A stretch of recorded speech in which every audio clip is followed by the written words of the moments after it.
नमस्कार दोस्तों।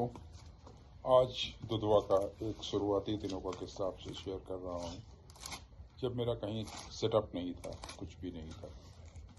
शायद ये 2004 या 5 की बात होगी। उन दिनों दुधवा टाइगर रिजर्व के सोनारीपुर रेंज में टूरिस्ट को स्टे अलाउ था।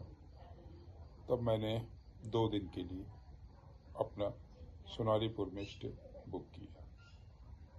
सोनारीपुर में स्टे का अपना एक अलग ही आनंद होता है। जंगल से घिरा हुआ बीच में दुधवा का फॉरेस्ट रेस्ट हाउस है ये।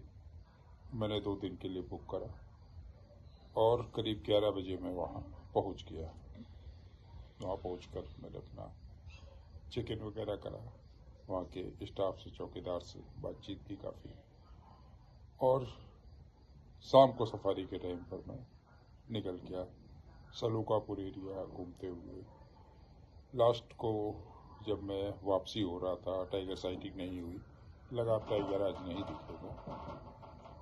मैं वापसी में जब HD सिंह मचान के पास, वहीं पर HD सिंह वाटर होल भी है, आकर के गाड़ी थोड़ी देर के लिए रोकी ही थी कि तभी कुछ मेरे गाइड ने कहा कि कुछ मूवमेंट लग रहा है।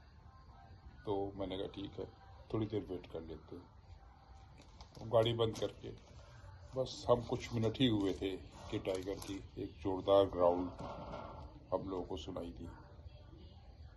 गाड़ी के शीशे बंद थे तो बिल्कुल ऐसा लगा कि जैसे पूरा गाड़ी वाइब्रेट हो गई हो। ग्राउल है काफ़ी पास से थी। तो हम लोगों ने सोचा कि लगता आसपास टाइगर कहीं झाड़ियों में है और वो पानी पे आएगा। मेरे गाइड ने भी कहा कि सर वो पानी पीने के लिए आएगा, हम वेट करते हैं। उसके बाद फिर थोड़े थोड़े अंतराल पे 3 बार ग्राउल हुई।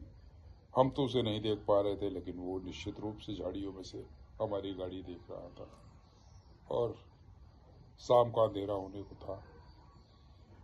हम लोग सोच रहे थे शायद उसकी एक झलक हम लोग को देखने को मिल जाएगी, लेकिन उसकी एक झलक हम लोग के नसीब में नहीं थी।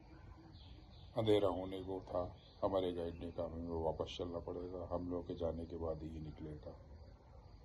और मैं वापस सोनारीपुर फॉरेस्ट रेस्ट हाउस में पहुंच गया। वहाँ शाम को उसी टाइगर की बात होती रही। हमारे गाइड और चौकीदार दोनों ने बताया कि बड़ा शाई टाइगर है, बड़ा मेल है, बहुत मुश्किल से दिखता है। जब सवेरे की सफारी में हम लोग उतर गए तो उसके ताजे पगमार्क वाटर होल के पास और फिर पूरी HD सिंह रोड पर वो चला था, पगमार्क थे। ये लग रहा था कि हम लोग के आने के बाद वो रात को निकला होगा। और रोड पर तो वो सवेरे हमारी गाड़ी से लग रहा कुछ पहले ही निकला था। उस दिन सुबह की सफारी में हमको हाथियों की साइटिंग हुई, उसके अलावा टाइगर साइटिंग नहीं हुई। तो ये टूर टाइगर के मामले में थोड़ा सा डिसअपॉइंटिंग रहा। सोनारीपुर में दूसरे दिन भी हमें टाइगर नहीं दिखा और मुझे वापस होना पड़ा। लेकिन टाइगर के अलावा सोनारीपुर में सिर्फ रुकने का ही अपना एक इतना महत्व होता था, इतना अच्छा लगता था।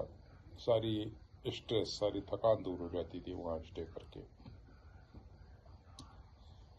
तो सवेरे करीब 11 बजे के आसपास मैंने वहाँ से चेकआउट करा और वहाँ से मैं निकला दुधवा कैंपस के लिए।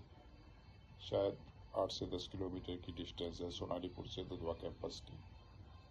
वहाँ आया और वहाँ से मैं वापस, उन दिनों मैं लखनऊ रहता था, दुधवा से लखनऊ के लिए अपनी गाड़ी से चल दिया। जैसे ही कैंपस से मैं नकाहुआ पे आया तो मैं हमेशा नकाहुआ नदी पर थोड़ी देर का 1-2 मिनट का स्टॉप जरूर लेता था। 1-2 मिनट का के लिए मैंने गाड़ी किनारे रोकी मगरमच्छों को देखने के लिए, और उसके बाद मैं गाड़ी स्टार्ट करके वापस चल दिया। मुश्किल से मुझे 2 या 3 मिनट हुए होंगे कि तभी जो दृश्य मैंने देखा वो देखकर मुझे अपनी आंखों पे विश्वास नहीं हो रहा था। रोड के दूसरी तरफ एक गाड़ी रुकी हुई थी और एक टाइगर रोड के किनारे खड़ा हुआ था। ये वहाँ का किस्सा है जहाँ पर दुधवा पर पहले एक बैरियर हुआ करता था, जो आने जाने पर गाड़ियों से 10 रुपए का टैक्स, टोल टैक्स लिया जाता था। टोल टैक्स वालों ने टाइगर को देख के बैरियर बंद कर दिया था और वो भी उसे देख रहे थे। बस मैंने भी अपनी गाड़ी रोकी ही थी कि उस टाइगर ने इधर उधर देख करके रोड क्रॉस करी और दूसरी साइड में उतर कर झाड़ियों में गायब हो गया। बड़ा अद्भुत दृश्य था। इससे पहले मैंने पेपर में तो पढ़ा था शुगर केन और तराई टाइगर के बारे में, लेकिन कभी जंगल के बाहर मैंने टाइगर देखा नहीं था। ये पहली बार थी कि जब मैंने जंगल के बाहर रोड पर टाइगर देखा था। वहाँ से गाड़ी स्टार्ट करके मैं आगे बैरियर पर रुका, क्योंकि मैं उस टाइगर के बारे में और भी जानना चाहता था। बैरियर पर 4-5 लोग बैठे हुए थे। मैंने किनारे गाड़ी लगा दी, उन लोगों से बातचीत करने लगा, पूछने लगा क्या है, कैसा है। तो टाइगर के बारे में बातचीत करने में थोड़ा हिचकिचा रहे थे, लेकिन जब वो समझ गए कि मैं एक वन्यजीव प्रेमी हूँ तो बताने लगे कि टाइगर बड़ी मुश्किल से दिखता है। तो आज इत्तेफाक था कि रोड क्रॉस करते हुए दिख गया। मैंने वहाँ पर 1-2 लोग थे, उनसे कहा कि मैं वो खेत देखना चाहता हूँ जिधर से टाइगर निकल के आया था और जिधर चला गया। जब नकौवा से आते हैं तो वो बाईं तरफ का एरिया था। मैंने उससे पूछा ये कौन सा गांव है। तब वहाँ पर जो व्यक्ति था उसने बताया कि ये बंसी नगर गांव है। मैंने कहा मैं एक बार इस गांव का चक्कर लगाना चाहता हूँ। उसमें से एक व्यक्ति मेरे साथ बैठ गया मेरी कार पर और फिर मैं बंसी नगर के अंदर से होते हुए रेलवे लाइन के किनारे किनारे नकौवा तक गया। उस बीच उससे बातचीत भी होती रही।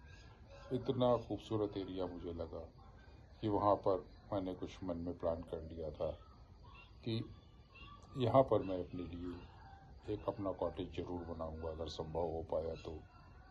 अभी तो मैं जल्दी में था, वापसी में मैंने उसको ड्रॉप करा और लखनऊ के लिए निकल लिया। लेकिन टाइगर का वो दृश्य और वो गांव की सराउंडिंग्स बंसी नगर की मेरे दिमाग में घूम रही थी। बहुत जल्द मैं दूसरे टूर की प्लान कर रहा था, लेकिन वो टूर दुधवा अंदर घूमने का नहीं, वो था मुझे अपने लिए कॉटेज के लिए एक ज़मीन का टुकड़ा ढूंढने की।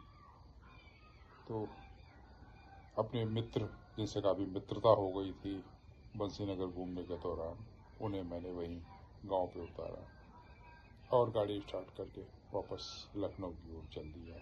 बंसी नगर से मेरा पहला इंटरेक्शन था। 2005 की ये बात है, 5 या 6 की।